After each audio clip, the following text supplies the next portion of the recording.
Les médias traditionnels cachent toute la vérité sur Ceuta. Voici ce que nous avons vu de nos propres yeux. The government say it's open. He says, go to Ceuta. He say like that, go to Ceuta. And after that, Go. How long have you been here? Yes. How long? Been here like 6 days. 6 days? 6 days. And did you swim? Yes. Yeah, you swim? Yes. If they send you back to Morocco, you will come back again? Actually, we have nothing to do in Morocco. We rather stay in here or die.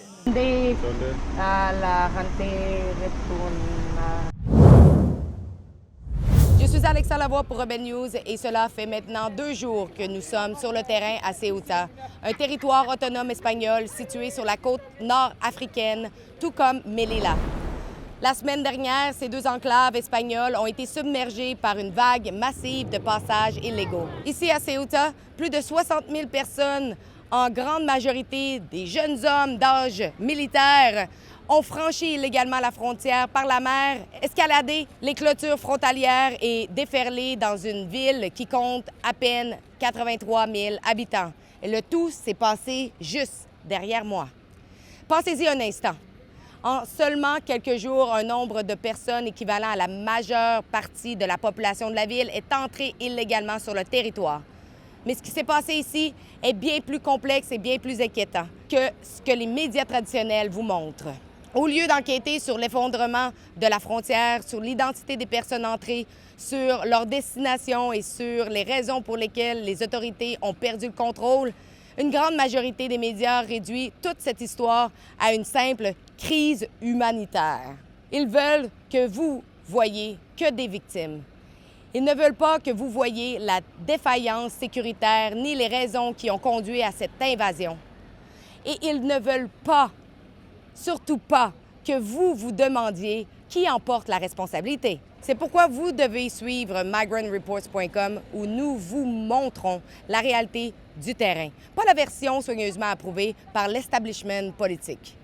Et si vous le pouvez, pensez à faire un don afin de nous aider à couvrir les coûts de cette mission journalistique. Voici maintenant ce que les médias ne vous disent pas. Avant même que les passages massifs au poste frontalier d'El Tarajal ne commencent, Ceuta faisait déjà face à une autre vague d'immigration clandestine de l'autre côté de la ville, près de la frontière de Benzou. La situation est devenue si grave que les autorités ont dû fermer le secteur. Il ne s'agissait donc pas d'un incident isolé. Ceuta subissait une pression sur plusieurs fronts. Et le premier ministre espagnol, Pedro Sánchez, ne veut pas que le public voie l'ampleur de ce que son gouvernement a laissé se produire. When did recognizing rights become something radical? When did empathy become something exceptional? Spain is above all a welcoming country, and this is the path we choose: dignity, community, and justice. Les personnes entrées illégalement sont désormais dispersées dans toute la ville. Nous en avons vu dans le centre-ville, mais beaucoup vivent aussi dans les montagnes, les broussailles et les secteurs isolés qui entourent Ceuta. Près de la frontière, largement à l'abri des regards, se trouve également un centre d'accueil pour migrants qui héberge principalement des femmes et des mineurs. Il est plein à craquer. Des milliers de personnes y seraient hébergées, enregistrées et prises en charge pendant que les habitants se demandent quand leur ville retrouvera enfin une vie normale. Il y a également eu la première crise migratoire de l'autre côté, à la frontière de Benzou. Nous nous y sommes rendus nous-mêmes. Nous y avons vu des milliers de migrants originaires notamment du Yémen, du Nigeria et du Sénégal. Beaucoup étaient rassemblés devant les centres de traitement des migrants. D'autres étaient dispersés sur les plages avoisinantes. Et lorsque nous leur avons parlé, plusieurs nous ont affirmé que l'armée et la police n'avaient pas récolté aucune identité et information sur eux. Are you free to live and walk around and go and take some water? We are free to go to the beach, seeking for some water and just getting back. That's it. Yeah, food, no, zero. Do you have like military who are looking and surveying what you're doing? They're not looking. They're looking in the forest, the far forest. Oh, okay. But now we're safe in here. Okay. Did they actually took all your information, your passport, and They didn't take anything. they didn't take anything? They didn't even talk to us. So they We're don't left know here without the food. name or who is there? They don't know anything? They didn't ask you any information? No, at all. Because there are so many of you here, and apparently nobody have been told anything. Like, apparently nobody say anything to them, and apparently, do you sleep there or do you sleep outside? Outside. You sleep outside? Yes. It's been 6 days you sleep outside? Yes. I sleep outside. Aucun contrôle des antécédents, aucune trace claire de ceux qui sont entrés. Aujourd'hui, des milliers de personnes non identifiées circulent dans la ville de seulement 83 000 habitants. Et les autorités sont incapables de dire qui elles sont, d'où elles viennent ou où elles s'en vont. Ce n'est pas une politique de sécurité aux frontières. Soyons également clairs sur ce que nous avons observé. L'immense majorité des personnes présentes étaient de jeunes hommes d'âge militaire de confession musulmane. Le petit nombre de femmes a dû être séparé en raison de préoccupations liées à leur sécurité, notamment au risque de violences sexuelles. Mais qu'en est-il de la sécurité des habitants de Ceuta? Nous avons ensuite parlé avec des membres de la Guardia Civile. Ils nous ont expliqué que les personnes entrées illégalement n'étaient pas arrêtées dans les rues de la ville. Ils étaient également incapables de nous dire quand ou même si tout le monde serait expulsé. Certaines personnes seront peut-être renvoyées, mais quand? Combien? Selon quelle procédure?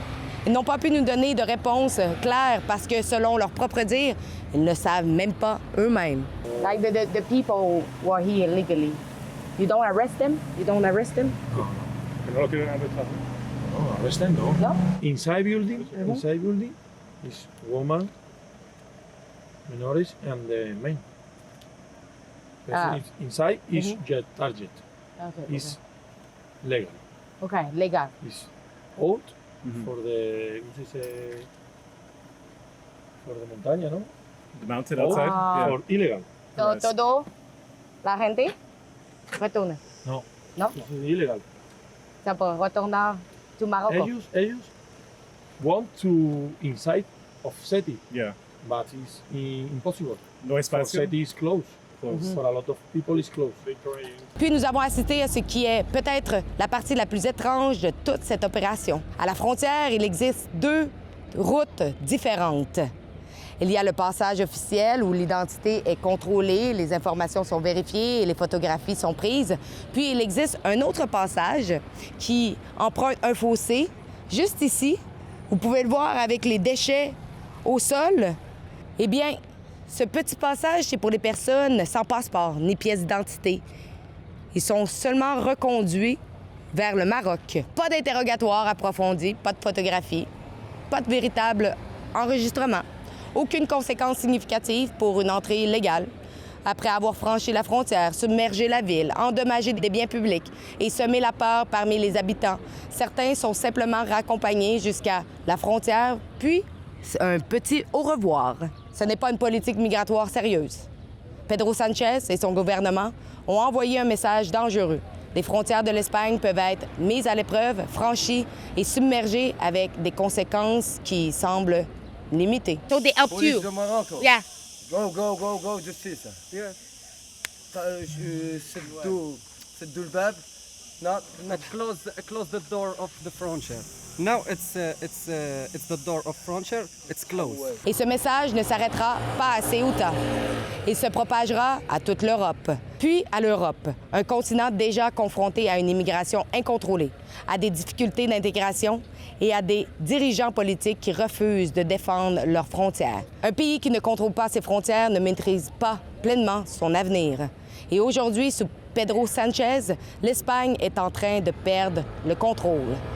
Nous avons encore beaucoup d'informations à vous montrer. Restez à l'écoute pour un journalisme indépendant sur le terrain à migrantreports.com. Et si vous appréciez le travail que nous faisons ici, pensez à faire un don pour nous permettre de poursuivre ces reportages que les médias traditionnels refusent de réaliser.